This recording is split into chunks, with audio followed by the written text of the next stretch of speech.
Hello everyone, Jak Syn here on behalf of TourFiend.com and Future Daze, and today it is another exciting episode of Artist Interviews.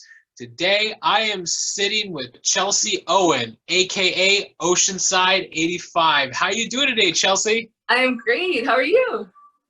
I'm pretty good. It's a nice, beautiful day outside. The weather is beautiful. I mean, we're in summer right now, but it doesn't feel too unbearable at the moment. How's it where you're at? Yeah, well, I'm lucky I'm on a beautiful island that's pretty much always nice, so I can't really complain ever. It's really nice outside, and it's just kind of gotten to where it's just finally summer now, so it's nice. Yeah, it's just really, really windy on the island, but it's super, super lovely today. It's super fun and sunny. That's awesome. So you live on an island?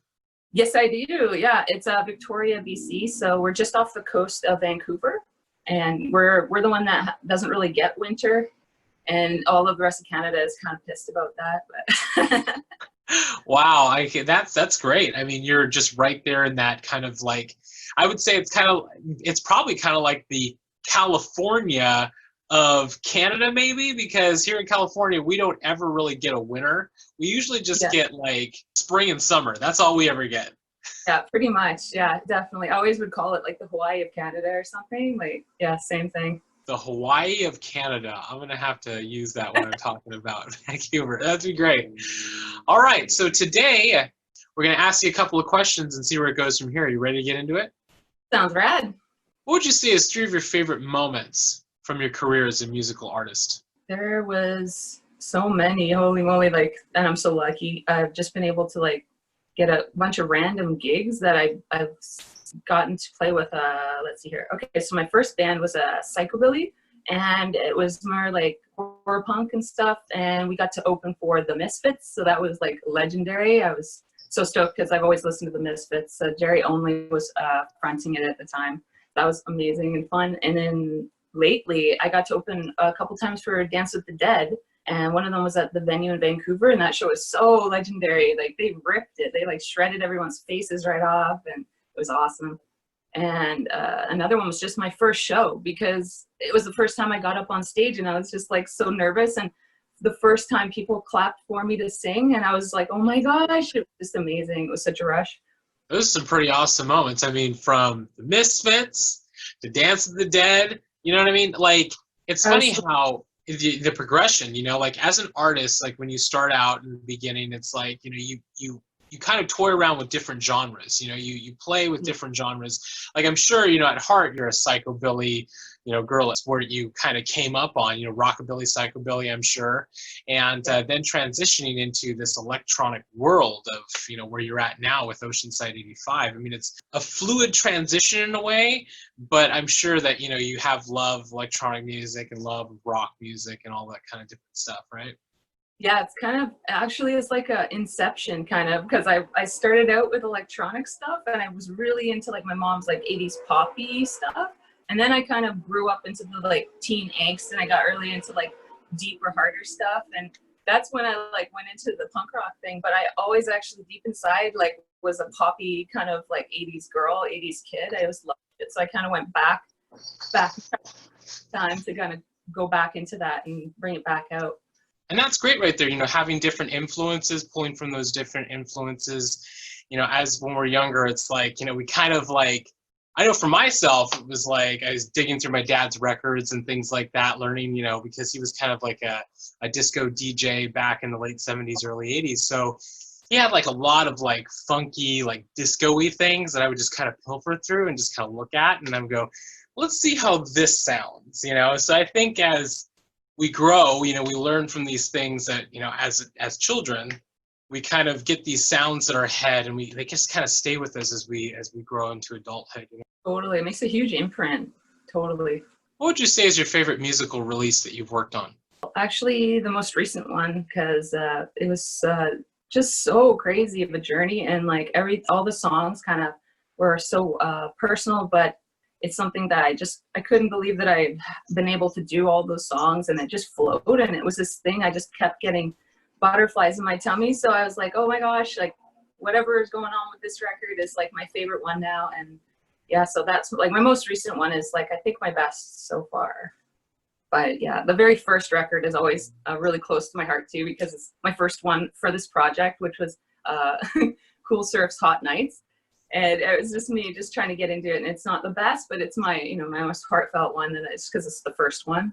And you know what, your music, it's got like a lot of different influences. It pulls from a lot of different areas. You know, your vocals are just so good and so polished. You know, your singing voice is great. You have a great voice. Your newest release, Neon Dreams, just great, just magic. I mean, you got to work with so many artists on that album. I'm sure it was just like a dream come true for you.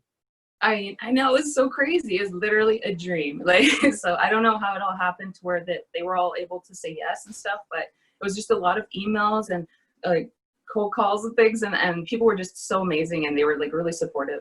So I'm so thankful that they believed in me and that I could get this album out. Yeah, well, it is a really, really great album. I'm sure the coordination process was kind of like a bit of a nightmare sometimes because, you know, when you're working with different artists on certain things. I remember I was interviewing what was it, Sunglasses Kid a little while ago, and we were kind of talking about like when he was, you know, collaborating with different artists, he would kind of go like, we'd be on different time zones. I'd have to set this up over here, and then what if we couldn't do it here? I had to reschedule, but then I had somebody else in this. I'm sure you probably had like a little bit of issue sometimes with scheduling and things like that, but I'm glad it worked out because it's great. Thank you. Yeah, no, I was like a super nerd, and I got this like spreadsheet, and I fucking updated it like every week to try to like keep track, but it's still really hard. Well, you know what? I'm, you know, it worked out really well. I mean, the diversity on that album is so great. Like the different sounds, each song is different from the next. You know, they're all exploring like this electronic and digital world. Like some of them are, you know, a little bit more feeling oriented, a little bit more, I guess you could say dynamic or cinematic, and then you have other ones which are just like funky and groovy, and you can kind of like, you know, get down to them. To everybody out there, if you have not had this, you know, if you've not had the chance to check out Neon Dreams, check it out. It is an amazing album full of all kinds of wonderful songs that, you know, and wonderful artists that she's had the awesome pleasure to work with. I just think it's great because it was funny because I was, a few weeks ago, I was seeing it in circulation online. I was like going, oh, she has the new album out, and then I go check it out. I'm like, oh my God, look at all of these awesome artists that she's working with, you know? So I was listening to it, and I go, the production on this thing is great. Her vocals are great. It's top notch. Everything's like, thank you. Perfect. Hand it to Till Wild. Like, he's such a legend. He just helped me with just mixing and mastering the whole thing, and his ear is so amazing that like I just love what he does with my vocals and stuff. Well, that's great. I mean, he did a great job like mixing and mastering that thing. But you know, everybody out there, check it out. It is some amazing stuff, and you are gonna love it. What was the drive behind getting you into making music and performing? I don't know if it was like I was just born singing or something, because like my mom was just always like, oh, like you're such a good singer, like from the time I was little, and I just kept singing, and I'm just obsessed with music. So I just, as soon as I found like a keyboard and was like doing stuff, I got like a little cassette tape and I pressed record, and I like recorded stuff in my little bedroom, and I just kept going, and like it level up each time. So now I got a real studio now. Like Well, it's an awesome looking studio from what I can see here. You know, yeah. I kind of feel the same way as you a little bit. It's like, you know, when I was younger, singing in my bedroom, and then I got a tape recorder too, a little tape recorder with like a bunch of like little cassettes, and I just pop them in there and just record random things. You know, and it was like, then I would kind of like, I had a little like microphone, like one of those ones you plug into the the little 1/8-inch thing. So I would stand there and with my tape recorder, and I'd walk around the tape recorder and I'd say things. So I was like, I would either be singing or doing something, or then I would start trying to narrate a horror movie or something like that. Nice, dude. We could have been best friends. Exactly. And isn't it funny how that is, us as children, like we get a little bit of recording stuff and we, like little tape recorders and stuff, and then we just want to record everything we can record. Like, how does this sound? Or what would this sound like if I recorded this and then put this with this? It's just great how that works. You remember the talk box? Do you remember that at all? It was on Home Alone 2, I think. I had it. The what was it? Was it like Talk Boy or whatever? The thing where he like pressed the thing down? Oh, Talk Boy, yeah. And it's like I had one. I would annoy the crap out of everybody. My neighbors, I'd prank call people, I'd slow the thing down, and it was hilarious. I love that thing. That's awesome. Like, I remember when that came out. Like, my brother got one, but here's the thing: he got that. I didn't, but I got the Talk Boy watch. They didn't have, So there's a Talk Boy watch where you could record things on the little watch. I mean, it didn't really have much you could do on it. You could probably only record like a second or two on it, but you could like play it back, and it had like a thing where it was like a down and up button where you could like either make it fast or slow, and that was it. Yeah, chipmunk, scary guy. Yeah.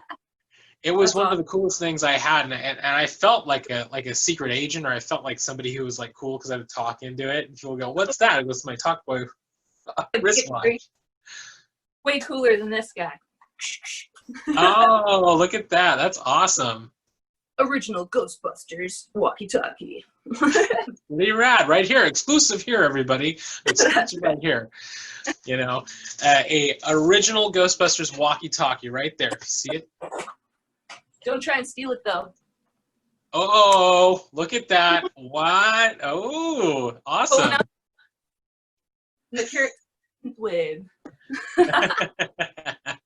That's awesome. I'm sure you have like tons of like collectibles like hanging around all over the place.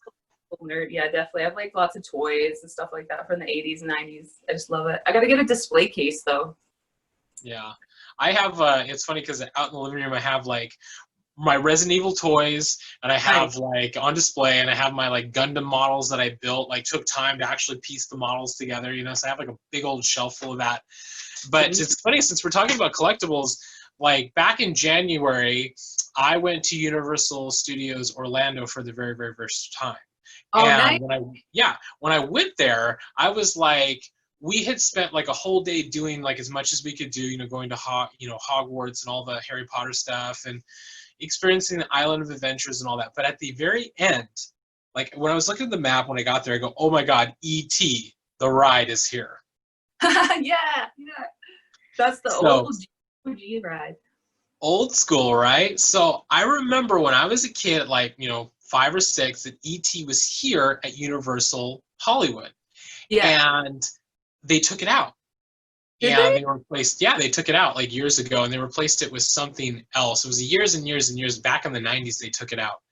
And I remember I was so bummed, but when I went to Universal Orlando, oh my God, there it was, E.T. the ride. So at the very end of the night, we were completely like dead tired. Our feet hurt, everything. But I'm like, the perfect cherry on top was riding this ride.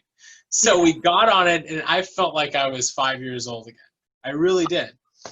And I managed to get this little awesome souvenir at the end of the night. It's so cute. Aww. Hello, Chelsea. Hello. No, but, little collectibles. It's like these little things that remind us of our childhood, those little things that we connect with right now. I think it's really important. That is so funny that you brought up the E.T. ride, because I kind of have a funny story about that. Okay, like, remember, you said that it used to be in the California Disneyland, and I wanted to go on the E.T. ride. Like, I really wanted to go on it, but my brother wanted to go on the Jurassic Park ride. And I was just like, no, and my mom's like, no, let's give your brother what he wants. Let's go to the Jurassic Park ride. I'm like, no, and I ran away in the middle of the Universal Studios, and she couldn't find me, and then I went to go line up, and then I got bored after half an hour of the lineup, and I left to go find them, and then I got lost, and so I was like sitting in the like lost and found, because Lucille Ball came up to me and was like, are you okay? And I'm like, where am I? And she's like, go to the lost and found. And then my mom finally goes there and is like, what did you do? Why? And so to this day, I gypped my family on Jurassic Park ride and the ET ride, so I feel so bad about that. Well, you never know. You know, even though hey, if you go to like, if they, because I don't know if they have if you can go back to Universal Studios, just be like, okay, I'll take you on Jurassic Park to make up, or now it's called Jurassic World now because they updated the whole ride, but be like, take your family on that and be like, this is to make up for when I went to the Lost and Found as a little kid. Exactly. I owe them one. Exactly. Well, when this whole social distancing thing is all over, we're able to kind of get back to, normal as we would consider it before everything went down. I think that'll definitely be something to knock off the bucket list. Totally. It's on the list. On the list. What are you looking forward to accomplishing the most moving forward? I just want to share as much music as I possibly can. I want to release as much music as I can, and then I want to be able to play it all live as much as I can. So I'm really looking forward to once we can get back to live shows, but I have been planning on doing some live streams as well. So I'm going to set up my whole place for that and stuff. But yeah, I really want to like just create. I just love making it and then putting it out there and feeling the vibes of people, and I perform it live and stuff. Yeah, and that's pretty awesome. I mean, I would love to see you do a live stream. I think you would totally be awesome doing a live stream. It'd be so fun. I got the smoke machine. I'm all ready, except I just got to get some lights and we're good. That's awesome. Decorate your place up. I know we do like for us here, when we do the Nightwave and San Junipero events, like we've been having to kind of go online with the live stream. So it's like, I'll be in my living room, set up the backdrop, put the skulls out, put the, get the fake flames and all that, and kind of set it up and like, oh yeah, I feel like, at the safety of my own home, but I feel kind of like I'm at a club a little bit.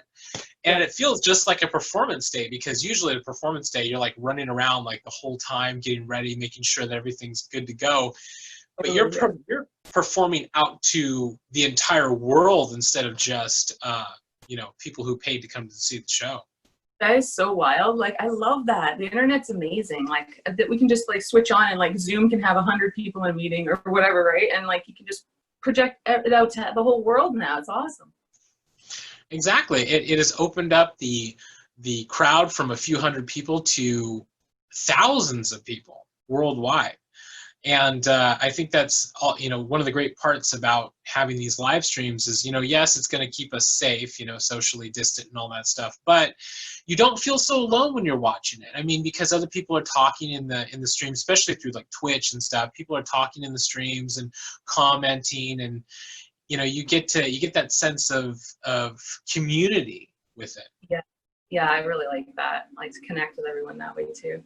Yeah, I'm missing people in that like crowd kind of thing, so it's nice to be able to do that. I know for me, I am missing the live crowds. I am missing the live events, but I know it's also really important that we have to continue to follow what people are saying, that the scientific community, because I really do think it's a real thing happening, and it's important to everybody out there to take it serious. But I am looking forward to getting back to live shows. I'm looking forward to seeing some of the artists that I admire and love out there too in the world again. And I would really love to see you come out here to LA and do something. Oh yes, dude, that is definitely on like the top of the list. I would love to. I actually spoke with a couple promoters and things, so I would definitely be down there as soon as possible, like once it's all good and everything. But yeah, I'd love to. That'd be awesome. And if you're down here performing, I'll get my whole crew together. We're gonna go down there and check it out, because it's gonna be amazing. Yeah, awesome. Thank you, dude. What positive message would you give your fans out there? Never stop dreaming. Keep your dreams alive. Like, just every day, try to do something towards what your true calling or your heart is calling to you. And also that I love you guys, and thank you so much for all the support that you've been giving me. And it's like a dream come true for me that people want to hear what I have to give. Wise words right there, everybody, from Chelsea. Right now, it's important that we do little things each day to help push us and propel us forward, to keep our minds healthy, to keep our souls healthy right now. I think a lot of the things that are happening in the world, they are kind of dark, but hey, listen, if we continue to build and create and share what we have inside with the rest of the world, we can truly create some awesome things. So always be yourself, always push for more, and never give up, because that's what's Yes. important. Yeah. Exactly. Well, thank you so much, Chelsea, for sitting down and taking this time to do this interview today. Thank you to everybody who tuned in to watch us have this conversation.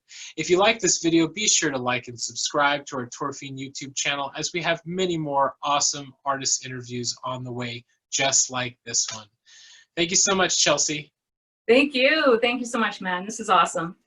And to everybody out there, be sure to check out Neon Dreams. If you haven't, where can they find it, Chelsea? It's on my Bandcamp at oceanside85.bandcamp.com, and pretty much like all over every other digital platform, and on Spotify for sure too. Well, everybody out there, get out there and check it out and dance the night away to some really amazing music, because you are going to love it. So I look forward to seeing you again very, very soon, Chelsea. Awesome. Yeah, have a good one, man. Thank you so much.